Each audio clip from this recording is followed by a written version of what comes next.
జరుగుతున్నటువంటి సందర్భం కాబట్టి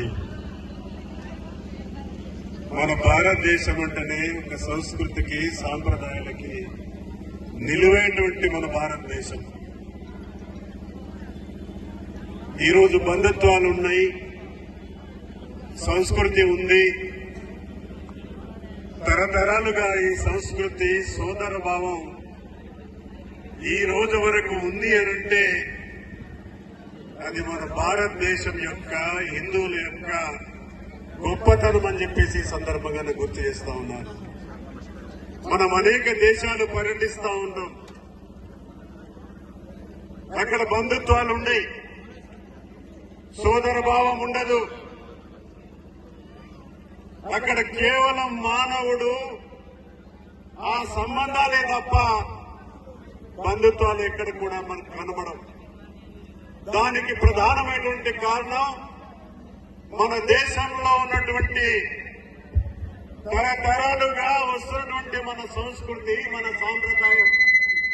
అది కేవలం మన హిందూ ధర్మంలోనే కనబడుతుంది, ముందు కూడా భవిష్యత్తులో కూడా ఉంటుంది. అది పటిష్టంగా ఉండాల్సినటువంటి అవసరం కూడా ఈ రోజుల్లో ఆసన్నమైంది. నిన్ననే పూరిలో స్వామి జగన్నాథ్ గారి యొక్క రథయాత్ర జరిగింది. కోట్లాది మంది మన భారతీయులు, ప్రపంచం నుంచి వచ్చినటువంటి హిందువులందరూ ఆ కార్యక్రమంలో పాల్గొన్నారు. మనకు అక్కడ వరకు వెళ్లకుండా అవకాశము లేనటువంటి వాళ్ళు మనంగా సరే కొందరు వెళ్తాం. అలాంటి వారికి ఇక్కడ 4 సంవత్సరాలుగా జగన్నాథుని యొక్క రథయాత్ర తీస్తున్నారంటే ఆ యొక్క బాధ్యులందరికీ ముఖ్యంగా కోటి కోటి వందనాలను మనందరి పక్షాన ఆదిలాబాద్ పార్లమెంటు సభ్యులు గోడం నగేష్ గారికి, ఈ యొక్క రథయాత్రలో పాల్గొంటున్నటువంటి మిగతా నా హిందూ బంధువులకు, పత్రికా మిత్రులకు, ఈ యొక్క రథయాత్రను ఎక్కడ ఎటువంటి ఆటంకం లేకుండా ట్రాఫిక్ క్లియరెన్స్ కొరకు సహకరిస్తున్నటువంటి పోలీస్ సిబ్బందికి పేరు పేరున నా యొక్క నమస్కారాలు. ఆదిలాబాద్ పట్టణంలో ఒక జగన్నాథుని రథయాత్ర జరుగుతున్నటువంటి తీరు చూస్తే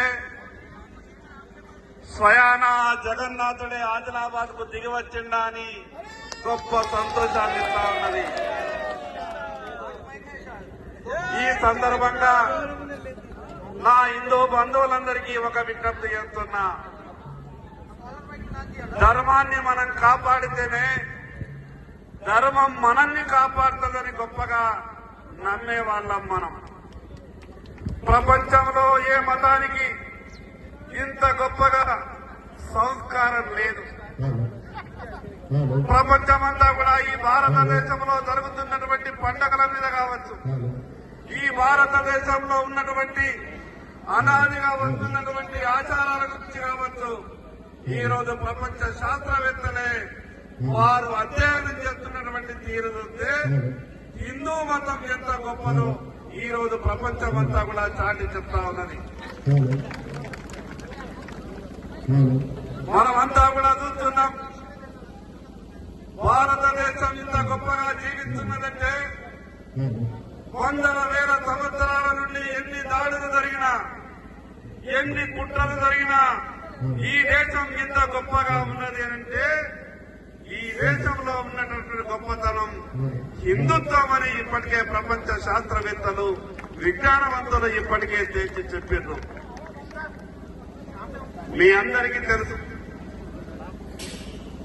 కలలు కన్నటువంటి అయోధ్య చాలా రకరకాలు మాట్లాడింది. ఒకరంటుండే ఎట్లా కడతారు, ఏడగట్టదిస్తాము అని, ఇంకొకరు అంటుండే తారీఫ్ చెప్తలేరు, కడతామని అంటుండే. కానీ హిందువుల ఐక్యత వల్ల, హిందువుల ఆలోచన విధానం వల్ల